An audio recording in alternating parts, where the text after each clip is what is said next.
இன்னைக்கும் ஸ்ருங்கேரி மட்டத்தில் பார்க்கலாம். ஸ்ருங்கேரி மட்ட சிஷ்யாலாம் இருக்காங்க. நவராத்திரி உற்சவத்தும் போது பார்க்கணுங்க. தர்பார் அப்படின்னு ஒரு நேரம் உண்டு. ரெண்டு பெரியவாளையும் ரெண்டு சிம்மாசனத்தில் உட்காந்து வச்சிருப்போம்.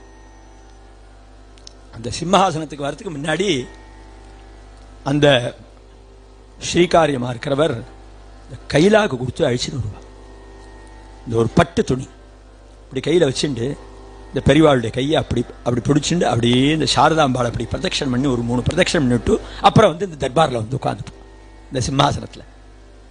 அதெல்லாம் பார்க்கணும்.